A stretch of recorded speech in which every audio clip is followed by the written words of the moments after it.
Hello everyone, I'm Jesus Jimenez Olarte. I'm the main author for this abstract that we are going to explain now, and in the title is Neuroethical Psychology in Transhumanism for Ethicom 2021 Congress.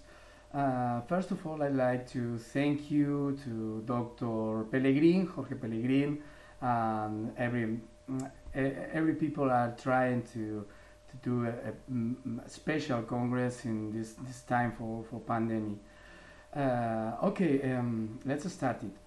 We are currently at a transition point towards a transhumanism development in which the possibility and moral tendency to improve the physical, intellectual and psychic capacities of the human species through the application of new technologies on eugenics, with the aim of eliminating all the undesirable aspects of the human conditions, such as illness, suffering, aging, or even death. Led us irremediably to the transhuman species by evolution. Such potentialities open the window to a post-human being, in which in parallel an evolution in moral and social ethical conflicts should be envisaged. Therefore, technological progress in the search for solution to internal conflicts runs parallel to the transition process in terms of the humanist paradigm shift. Contrary to what many humanist theories refer to, transhumanism is not a school of thought, or at least it's not only a school of thought derived from parts of science that are bound together with ideological depth. It's the naming of a real, present and a cumulative consequence of scientific and technological advance that for the moment are diluted in futuristic thinking. Transhumanism has begun.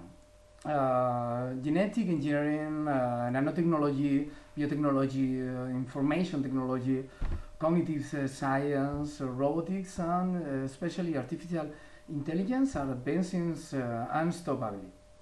Emotional pharmacology modulates our moods in an increasingly selective way. Dopaminergic agonists can improve the acquisition of motor skills and are associated with increased neural plasticity, and the development of new drugs for the treatment of depression, anxiety, and depression. Moreover, the development of novel drugs is not only based on ameliorating underlying diseases, but directly targeting not pathological groups of subjects. For example, new known additive stimulants such as atomoxetina seem to improve general arousal levels in normal subjects. The control group begins to be studied. But this beginning is not valued as such.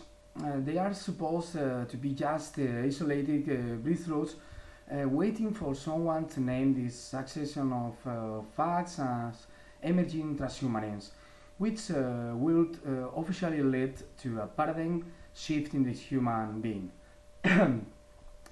And until then, we will not begin to assess strictly and objectively all the changes that have occurred, are occurring, and will continue to occur in both cognition and emotional management.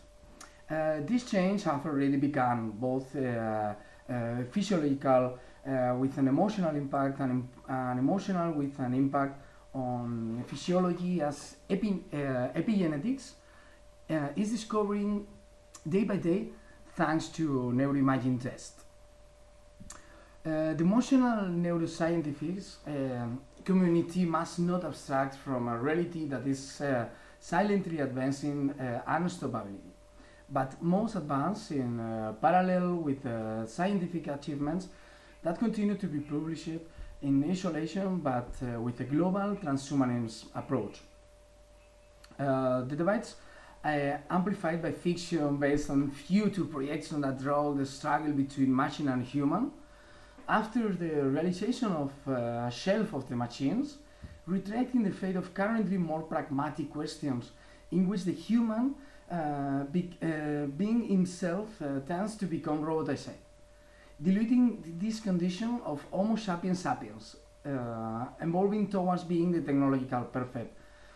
Is the human plus. In this way, human being and machine merge into a future entity in which new ethical conflicts are neuroses. Characters of this symbiotic evolution will appear and can be reduced in the same way by the pharmacomodulatory potential. Thus, we are faced with the root cause of problems of conscience and thus emotional well-being, which it turns contains the remedy. But to what extent can science have emotion modulating mechanisms without taking away individual freedom, even from suffering? It's one question. Good question. Okay. As we advance in the necessary transhumanist processes, both emotions and existential conflicts will grow under the neurotic principle of the difference between the consciousness of the present self and the necessity of the future self. Transhumanism is not a breakthrough with an end, but a succession of improvements that will lead to a succession of expectations. Thus, the desire to live longer and better does not entail an end of expectations as we progress in it, but it does contain a discouragement and the deshumanization it entails. This discouragement is based on a kind of process that brings about an improvement in the general human condition that is not accessible to every human being on the planet because of the fragmentation theorem. Okay, I will now present this fragmentation theorem for the first time on the occasion of this ethical congress. Let's start it again. We can define ethics and the discipline that studies good and evil in relation to morality and social behavior. In other words, it's the moral customs and laws that socially value humans' behavior in a community. According to this premise, the creation of prior ethical norms is no use for purposeful progress on emotional levels. For this, techno-evolution itself will leave a fragmentation divided into several levels that will need to be recomposed once they appear. Okay? First one is competition necessary for the emergence of new advance.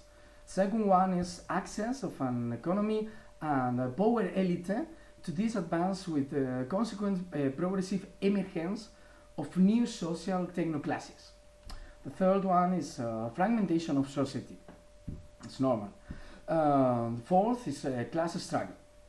5. Less limited access to progress as a consequence of social conflicts in proportion to the level of progress and struggle. Okay?